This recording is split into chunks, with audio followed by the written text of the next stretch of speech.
አሰላሙ አሌይኩም ወራህመቱላሂ ወበረካቱሁ ውድና የተከበራችሁ የቻናል ተከታታዮች እንዴት ናችሁ? እኔ ሰላም ነኝ አልሐምዱሊላህ ረብል ዓለሚን።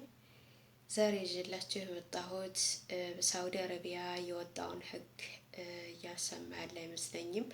ካልሰማችሁም የተወሰኑ ነገሮችን ልነግራችሁ ወደድኩ። ሰብስክራይብ ሼር እያደረጋችሁ አበረታቱኝ። ምንድነው በተለይ ጠለብ ያላችሁ እህቶች ከእንግዲህ ወዲያ ብራችሁን በየወሩ በእጃችሁ እንዲያትቀበሉ ወደ ባንክ እንዲገባ መንግስት ህግ አውጥቷል ማለት ነው። እና የባንክ አካውንት ልታዘጋጁ ይገባል። የቤተሰቦቻችሁንም ሆነ በተለይ የእናንተ ቢሆን የተመረጠ ነው ማለት ነው። አንዳንድ ሰዎች አሉ በእህት ወይ በወንድም ወይ ባጎት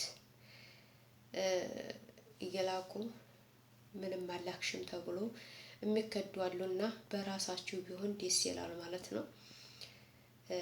የለፋችሁበትን የልፋት ውጤታችሁን የምታገኙበት የራሳችሁ አካውንት ቢኖራችሁ አሪፍ ነው ማለት ነው። የእናንተ ከሌላችሁ እንኳን የቤተሰቦቻችሁን መያዝ አለባችሁ።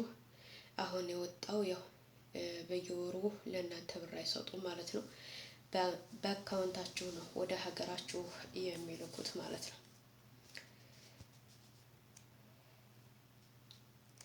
ሌላው በትግራይ ክልል ህጸጽ በምትባለው ቦታ ተፈናቅለው የተቀመጡ ሰዎች ህልፈትና የድርቅ ሁኔታ በጣም አሳሳቢ ደረጃ ይደርሰዋል ማለት ነው። ያንንም ደግሞ ልንከላከለውና ድምጽ ልንሆናቸው ይገባል። ምክንያቱም ያንን ቦታ አስለቅቆ ወደ ሌላ ቦታ ለማድረግ መንግስት እጁን ሊያስገባበት ይገባል። ገና ቦርቀው ያላበቁ እንዲሁም ደግሞ አርጅተው መቀወር ያለባቸው እናትና አባት እየሞቱ ነው ያሉት ማለት ነው። የሟቾቹ ቁጥር ወደ 350 ደርሷል። 1700 የሚያህሉት ደግሞ አስቸኳይ ነገር ያስፈልጋቸዋል ማለት ነው። በህይወትና በሞት መካከል ናቸው። ለነሱ ድምጽ ልንሆናቸው እንዲሁም በገንዘባችን ልንረዳቸው ይገባል። አላህ ሱብሃነሁ ወተዓላ እሱ በረህመቱ ይጎብኛቸው እና መንግስትም እንዲገባበት ጉትጎታ ልናደርግበት ይገባል ማለት ነው። በዚህ ዘመን ላይ እፍረት ነው ወላሂ የዚህን ያህል በድርቅና በመበሳቆል በረሃብ ሰው ሲሞት ማለት ነው። እና ከማንኛውም እና ከምንም በላይ አላህ ሱብሃነሁ ወተዓላ ይድረስላቸው። ካላህ በታች ደግሞ የኛንም እርዳታ ይፈልጋሉ። እርዳታቸውን የምንረዳበትን ነገር አላህ ያመቻችልን፣ ለወገኖቻችን ልንደርስላቸው ይገባል ማለት ነው። ለነሱ ሳይሆን የምንሰጠው ለአኺራችን ነውና አኺራችንን እናበጅበት ነው እንደዚህ በየቦታው የሆነ ነገር የሚከሰተውና እኛንም የበታዎቻችንን እያየነ አመስጋኝ ባሪያ እንድንሆን አላህ ይርዳን ማለት ነው። እጃችንን ልንዘረጋላቸው ይገባል። አካውንት ከተለቀቀ ያው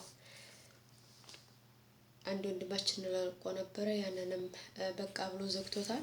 ደግሞ ሌላ ነገር ከተከፈተልን ደግሞ ልንረዳ ያረዳን እንድንረዳ አላህ ያመቻችልን ማለት ነው። አላህ ንያችንን ይምራልን። ሰላማችሁ ብዝት ይበልልኝ። ሰብስክራይብ፣ ሼር፣ ኮሜንት ያደረጋችሁ አበረታቱን።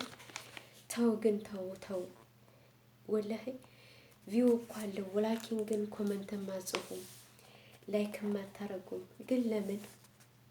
ኧረ ተው አበረታቱኝ። አለቃቀስኩባችሁ አይደለ? ግን ያነደው ወላሂ ለዛም ነው ጥፍት ያልኩት ማለት ነው ስለማታበረታቱኝ። እና እንዲበረታታ ኮመንት ጻፉልኝ፣ ላይክ አርጉልኝ፣ ሰብስክራይብ አርጉኝ። ይኸው አመል ሊሞላው ነው 1000 ሰብስክራይብ እንኳን ሳልሞላ ማለት ነው። ሳቲር ሰላማችሁ ብዝት በልኝ። ደህና አደሩ ባይ